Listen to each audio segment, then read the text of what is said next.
What's up? On Army 26, I'm going to give you my New Japan Destruction 2010 pay-per-view review. This show took place October 11th, I believe. At least for Americans, New Japan pay-per-views are available a little over a month after the show takes place, so it makes sense this is about a month and a half afterwards. So I finally watched the show in full. I know the last 5 matches are available on YouTube. They're all at least very good to great, and I'll be getting into why I gave this card such a high rating.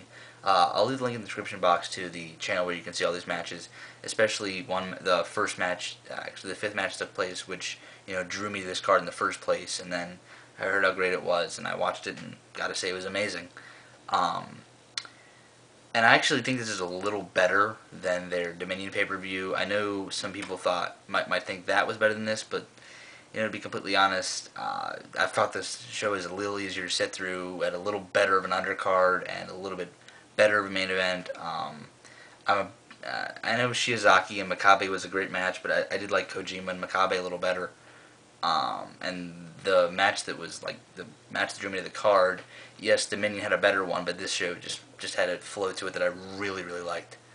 Alright, let's get right to it. The opener was Manabu Nakanishi, and if I butcher any of these names, I'm sorry, versus Tama Tonga. Tama Tonga is your basic Samoan guy. It kind of is working in New Japan, which is kind of odd to see, but it was a little bit of a squash match, but it was very entertaining. Went about 6 minutes. I really do like Nakanishi. I really do want to see a little bit more of him. I really do like the style he wrestles, and Tama Tonga, he's just okay. 2 stars, nothing much there though. Then we got to a 6-man tag. Giant Bernard, who you know is A-Train or Albert from WWE. Karl Anderson, who you've seen in PWG and Tiger Mask 4, versus Takashi, Iizuka, Yujiro, Takahashi, and Tomohiro Ishii. For whatever reason, before this match, I don't know which one of the three of it was Iizuka, Takahashi, and Tomohiro Ishii it was, but attacked the New Japan color commentator or the play-by-play commentator, which I thought was really funny, but it was kind of odd. But this match was a little action, had a lot of good action in it. The ending was a little unusual, especially for Japan. I've seen it a lot. It works a lot better in Lucha, but it worked here. Some of you can figure out what it is based off of that, but it's just a good match, nothing more than that.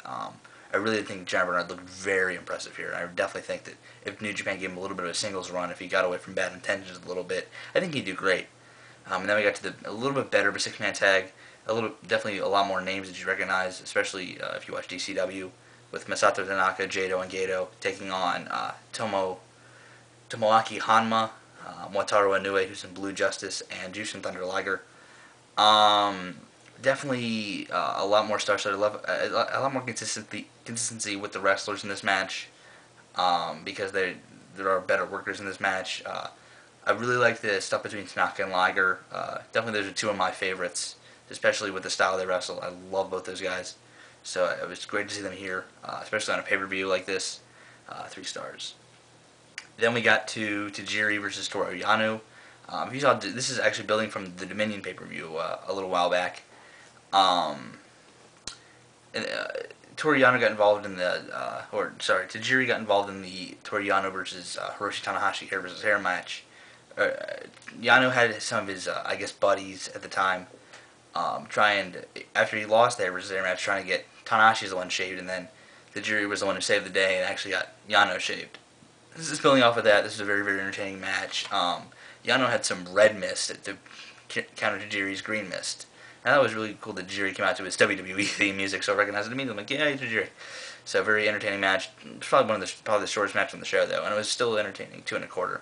Then we got to the match of the night, the match that drew me this pay-per-view, Apollo 55 of Prince Devitt and Ryusuke Taguchi versus Golden Lovers of Kota Ibushi and Kenny Omega. And I know these teams are capable of so much more than this. This only went about 15 minutes, but wow. The last 6 minutes of this match are just insane. Like, literally, this match is so easy to sit through. Like I've talked about, this might be the best match this year for the time it went. I talked about Chikara, the match that happened in Chikara, King of Trios Night 1, or no, it was Night 2 of 2009, sorry, between Kota Ibushi, Nick Jackson of the Young Bucks, Jigsaw, and El Generico, and that match, it was a strong 4.5, after being only 13 minutes long. This was 15 minutes, and this is a solid, I wouldn't call it a strong 4 1/4, but a solid 4 1/4. I just know these two teams are capable of so much more. I know they've had another match that I haven't seen yet in DDT, the rematch of this match. So just awesome stuff here. And I really, really wish I could see more of these four down the road because they can do a lot together. I don't want to ruin any of the spots, but awesomeness. Awesome, awesome. Then we get to an inter-promotional match representing Pro Wrestling Noah, Go Shiozaki, and Atsushi Aoki versus the New Japan team of Yuji Nagata and Koji Kanemoto. A lot of good action here. I really like the way that New Japan and Noah does these matches because it looks like there's like legit heat and a legit hatred between these four guys just because they work for New Japan and Noah. I know Shiozaki and Aoki don't really have like never teamed before, and I think this is the first time Kanemoto and Nagata have ever teamed. And they just had like good teamwork just because they're from Noah and New Japan. I really like how they do these matches. And there was just a lot of good stuff here for that reason. Nagata and Shiozaki, I believe, did face during the G1 Climax from this past year. I remember a lot of the matches that Nagata was in, and when he was facing younger guys like Hirooki Goto, I remember watching the match between those two.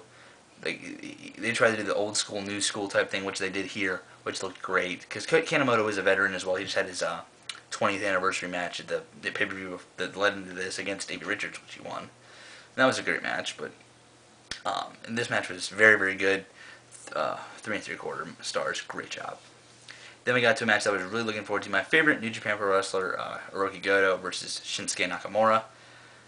These two have had just so many great matches over the years, and this one did not disappoint as well. I mean, they've had a better match than this, or a couple better matches than this, but this was still very entertaining. I liked it a lot. It was good to see Goto get the win here. I'm sorry for the spoiler, but it was really cool to see Goto get the win.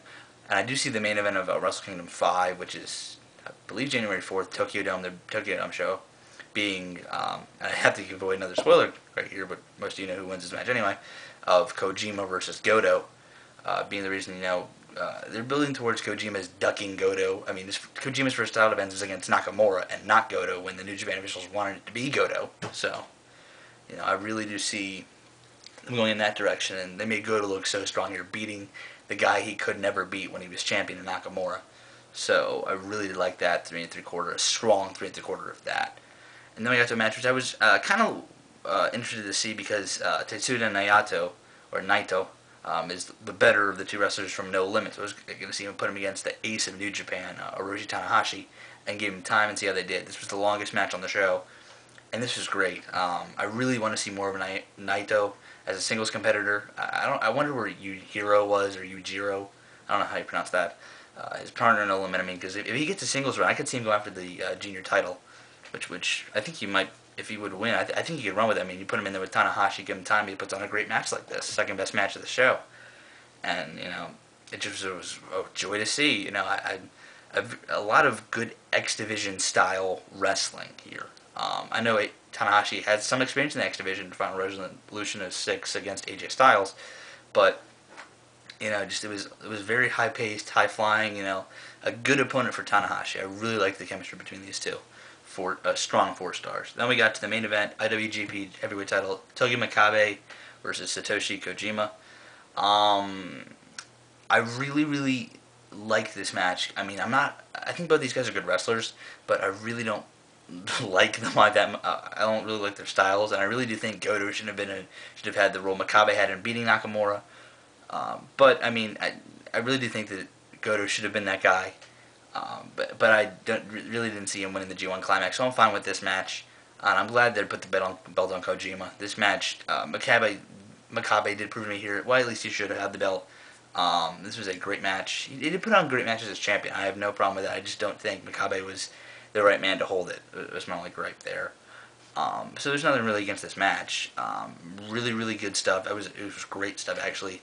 They really did put over the fact that when Kojima hits that one clothesline where he just measures up all the strengths and kills you with it, it's over. And they really did make it seem like he's put everything into one lariat and kills you, even though he hit several during the match. Both of them did. So I really liked how they built to that one lariat where it just killed Makabe. Looked like it killed Makabe. 4 stars, great title change moment. Overall, gotta give this show a 9.25. Liked it better than Dominions. This is probably my favorite Japanese show this year. I liked it more than that Noah show, which had like 4 great matches on it on July 24th. I don't even remember the name of it, which had Shiozaki and Sasaki on it. 9.25, amazing show. Check it out. I'll leave the link down here to where it is. I'll see you guys later.